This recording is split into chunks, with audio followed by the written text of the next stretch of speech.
Friends, இன்றைக்கி தக்காளி பருப்பு கடையல் அது பார்க்க போகிறோம். சிம்பிளாக பிகினர்ஸு அப்புறம் பேச்சுலர்ஸ் ரொம்ப டக்குன்னு செய்யணும் அப்படின்னு நினைக்கும்போது இந்த ரெசிபி செய்யலாம். அதுக்கு பருப்பு ஒரு அரை மணி நேரம் ஊற வச்சு கழுவி வச்சுருக்கேன். அதுக்கு ஒரு 2 பச்சை மிளகாய் போட்டுக்கலாம்.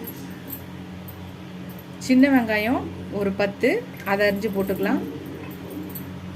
தக்காளி ஒரு 4லேருந்து 5 தக்காளி போட்டுக்கலாம். ரெட் சில்லி பவுடர் ஒரு ஸ்பூன் போட்டுக்கலாம். அரை ஸ்பூன் மஞ்சத்தூள் போட்டுக்கலாம். தண்ணி ஒரு 2 கிளாஸ் ஊற்றிக்கலாம். இப்போ இதை குக்கரை அடுப்பில் வச்சுக்கலாம்.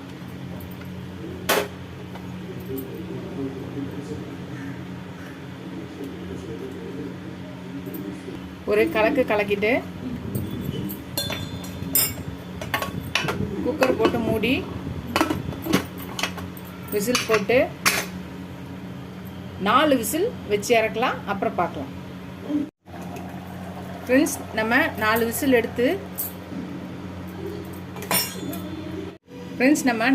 எடுத்து வச்சாச்சு நம்ம பருப்பு தக்காளியும். இப்போ இதை ஒரு மத்து போட்டு நல்லா கடைஞ்சிக்கலாம். அந்த கடையிலே நல்லா மசிஞ்சிரும். ஃப்ரெண்ட்ஸ், நல்லா கடைஞ்சாச்சு பாருங்கள். நல்லா பருப்பு தக்காளி நல்லா மசிஞ்சிச்சு. இப்போ புளியை கரைச்சி வச்சுருக்கேன். ஒரு சின்ன லெமன் சைஸ் புளியை அதை ஊற்றிக்கலாம். இதுக்கு தேவையான அளவு உப்பு போட்டுக்கலாம். இதை நல்லா கலக்கி ஒரு நிமிஷம் கொதிக்கட்டும்.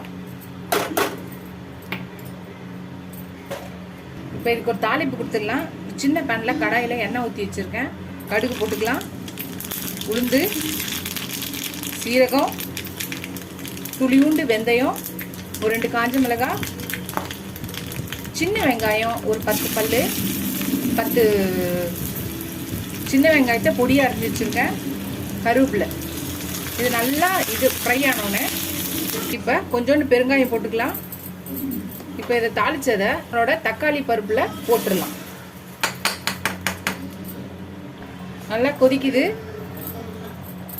இப்போ கடைசியாக இப்போ திருப்பி சின்ன பேன் வச்சு 1 ஸ்பூன் நெய் போட்டுக்கலாம். இது நல்லா சூடாயிடுச்சு. இப்போ இதை எடுத்துட்டு இதில் ஒரு அரை ஸ்பூனு ரெட் சில்லி பவுடர் போட்டுக்கலாம். இப்போ இதை நல்லா கலக்கிட்டு இப்போ இந்த தக்காளி பருப்பில் ஊற்றிடலாம். அவ்வளோதான் ஃப்ரெண்ட்ஸ், நம்மளோட தக்காளி பருப்பு கடையல் ரெடி ஆயிடுச்சு. நீங்களும் ட்ரை பண்ணி பாருங்கள். ரொம்ப ஈஸியான சிம்பிளான ரெசிபி. நம்மளுக்கு ரொம்ப சோம்பேறித்தனமாக இருந்துச்சுன்னா அந்த டைமில் தக்காளி மட்டும் டக்குன்னு அரிஞ்சிட்டு பருப்பு நம்மளுக்கு சோம்பேறித்தனமாக இருக்கும்போது இந்த மாதிரி டக்குன்னு ஈஸியாக ஒரு சிம்பிளாக டேஸ்டியான ஒரு ரெசிபியை ட்ரை பண்ணி பாருங்கள். இந்த ரெசிபியை ட்ரை பண்ணி பார்த்துட்டு எப்படி இருக்குன்னு சொல்லுங்கள்.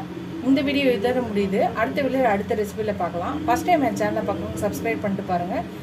இதோட அடுத்த வீடியோவில் அடுத்த ரெசிபியில் பார்க்கலாம். Tata, bye bye friends.